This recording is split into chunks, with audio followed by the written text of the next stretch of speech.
그립을 잡은 양손의 손뭉치가 앞쪽으로 내려오면서 손뭉치가 몸 안쪽으로 이렇게 들어가는 게 보이시죠? 저는 이게 아웃인으로 깎아친다고 생각했었어요.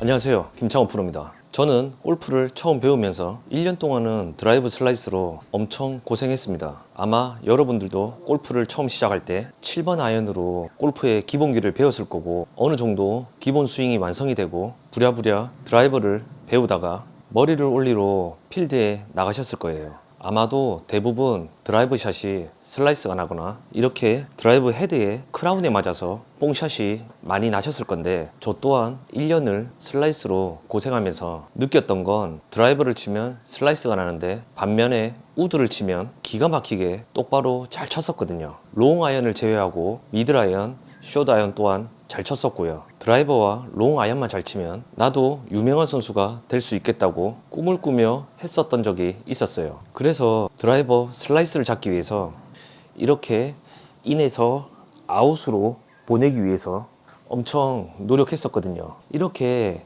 인에서 아웃으로 보내보고, 그 중에 제일 효과가 좋았던 건 어깨 각도를 수평으로 이렇게 회전시키면서 인사이드로 떨어뜨려서 공을 쳐보니까 드라이버 샷이 점점 똑바로 가고 롱 아이언 또한 잘 맞아 가더라고요. 아, 이거다, 드디어 찾았다 라고 생각하면서 가슴 벅차게 연습했었던 적이 있었어요. 아직도 그 기억이 생생하네요.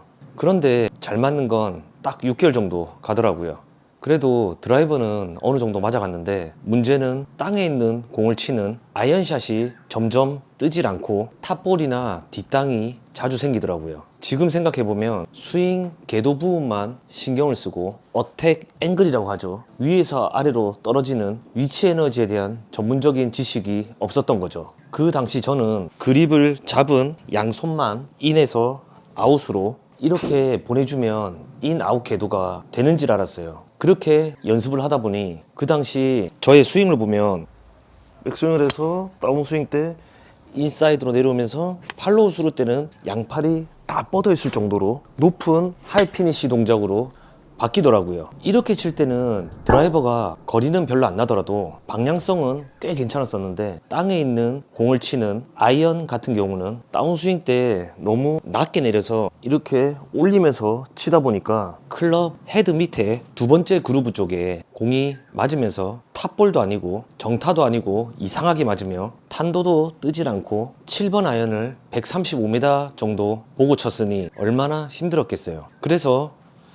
드라이버는 이렇게 둘러서 치고 아이언은 바로 내리면서 이렇게 쳤었어요. 이렇게 인위적으로 스윙 궤도를 내가 만들면서 치니까 당연히 거리는 안 나고, 퍼터를 제외한 골프 클럽이 13개인데 각 클럽마다 스윙 궤도가 틀린 걸 내가 인위적으로 조절하면서 치려고 하니 아무리 연습을 해도 일관성 있게 치기란 불가능하더라고요. 이렇게 저의 20대 시절 골프 선수로서의 꿈은 실패로 돌아갔고, 30대부터 레슨을 시작하면서 골프 스윙을 본격적으로 연구를 해봤어요. 그동안 동경해오던 벤 호건 스윙을 집중적으로 따라해봤죠. 벤 호건의 아이언 스윙을 보면 소위 깎아친다고 하죠. 저는 벤 호건 스윙을 처음 봤을 때 벤 호건은 페이드샷을 잘 치니까 깎아치는 스윙이구나 라고 생각했었어요. 옆에 스윙을 보시면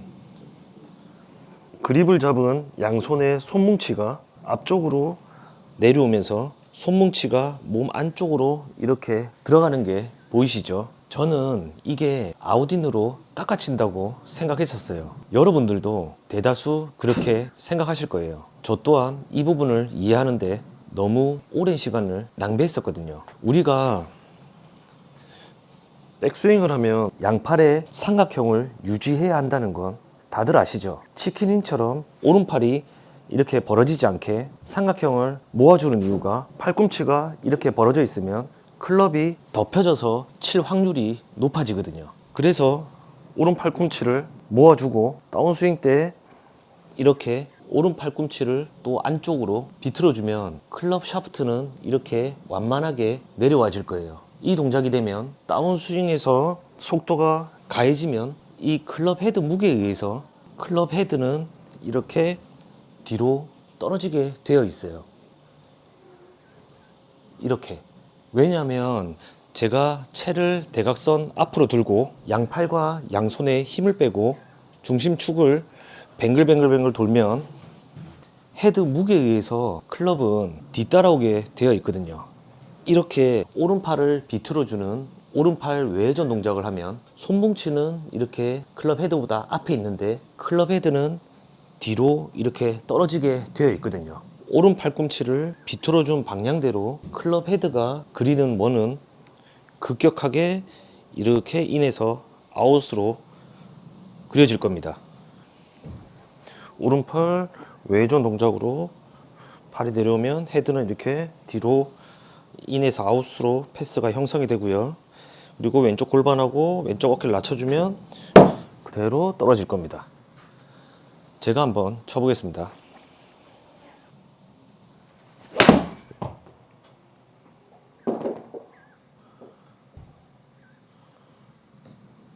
대부분 실수하는 부분이 오른팔 외전을 하고 몸은 이렇게 멈춰두고 임팩트 때 이렇게 덮어 때리려고 하시는데 백스윙을 해서 오른팔 외전을 하면 샤프트는 이렇게 완만해질 거고 손뭉치는 클럽 헤드보다 앞에 있을 거예요. 샤프트가 완만해지는 건 이렇게 떨어지는 스윙 궤도에 영향을 주는 거고 손뭉치가 이렇게 앞에 있다는 건 어택 앵글이 형성이 된 거예요. 위치 에너지죠. 이렇게 떨어지는 힘. 이 상태에서 왼쪽 골반이 회전이 되면서 왼쪽 어깨를 낮게 업어치기를 해주면 이렇게 체중에 의해서 자동으로 클럽이 떨어질 거예요.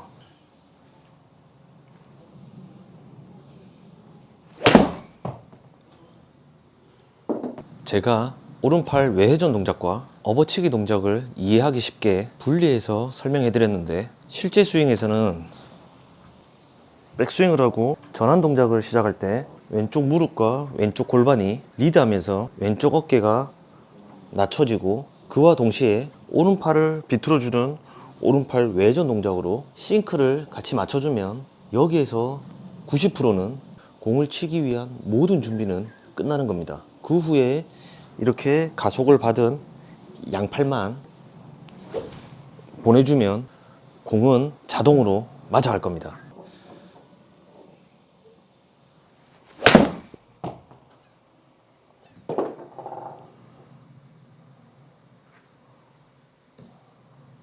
아마 여러분들은 이런 의문점이 들 거예요. 제가 서두에 아웃인 스윙으로 드라이버 슬라이스로 고생할 때 미드라이언과 숏아이언은 잘 맞았었다고 했죠. 그 후에 인아웃으로 스윙을 바꾸고 드라이버는 곧잘 맞아가는데 아이언은 치기 힘들었다고 했었습니다. 티에 공을 올려놓고 치는 드라이버 같은 경우는 인에서 아웃으로 칠수록 공은 잘 맞아가요. 반대로 숏아이언 같은 경우는 아웃에서 인으로 찍어 칠수록 공은 잘 맞아가고요. 축구로 예를 들면 프리킥을 찰 때 공의 훅 스핀을 주려면 인에서 아웃으로 어퍼블로우로 이렇게 차겠죠. 반대로 골키퍼가 공을 바닥에 두고 골킥을 찰 때 이렇게 찍어서 차는 걸 볼 수 있을 거예요. 그럼 공은 높게 떠서 날아갑니다. 어퍼블로우와 다운블로우가 다르듯이 드라이버와 아이언의 스윙 궤도 또한 다릅니다. 정확하게 말하면 드라이버, 롱 아이언, 미들 아이언, 숏 아이언 전부 스윙 궤도는 틀립니다. 저는 20대 때 스윙 궤도를 인위적으로 조절하면서 치려고 하다가 실패했었다고 했었죠. 어드레스 셋업과 사이드 밴딩을 이해하면 하나의 스윙으로 자동으로 각 클럽마다 스윙 궤도가 틀려집니다.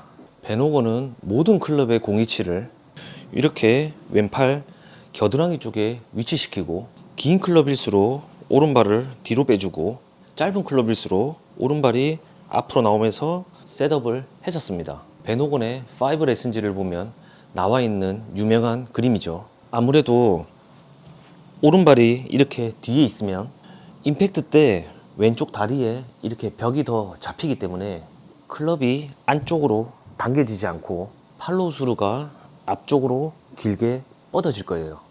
드로우샷을 칠 때 기본적으로 오른발을 뒤로 빼주고 치라는 레슨을 많이 보셨을 거예요. 그런데 오른발만 이렇게 뒤로 빼준다고 드로우샷이 쉽게 생기던가요? 대부분 잘 안 생길 겁니다. 그 부분은 사이드 밴딩을 이해하셔야 되거든요.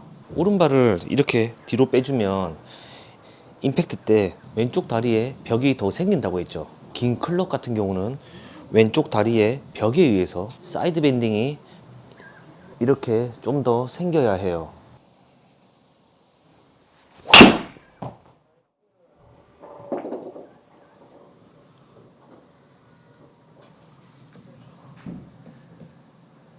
그래야 인에서 아웃으로 궤도가 자동으로 형성이 될 거고요.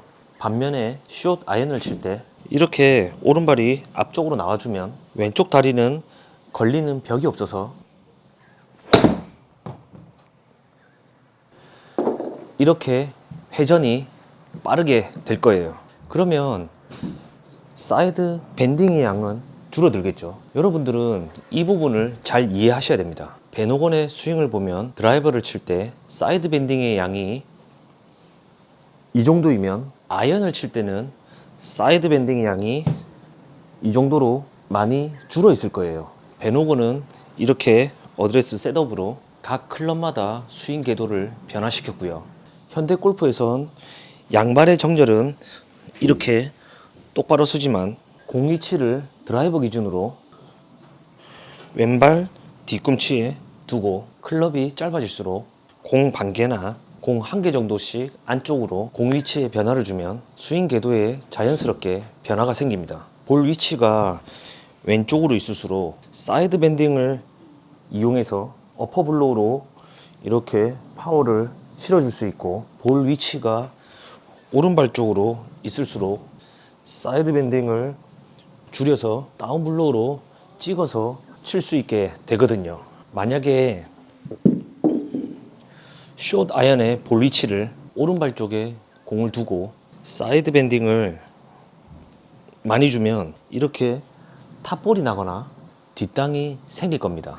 중요한 건 사이드 밴딩에 의해서 어퍼 블로우와 다운 블로우가 결정이 되는 겁니다.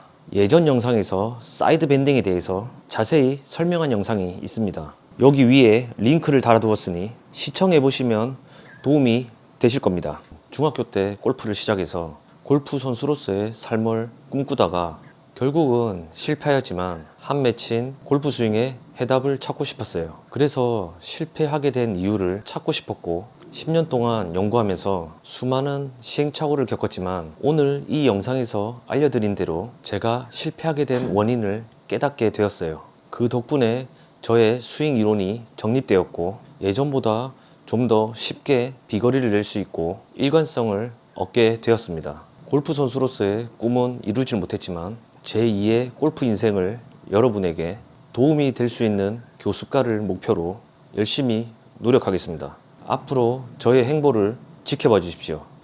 감사합니다.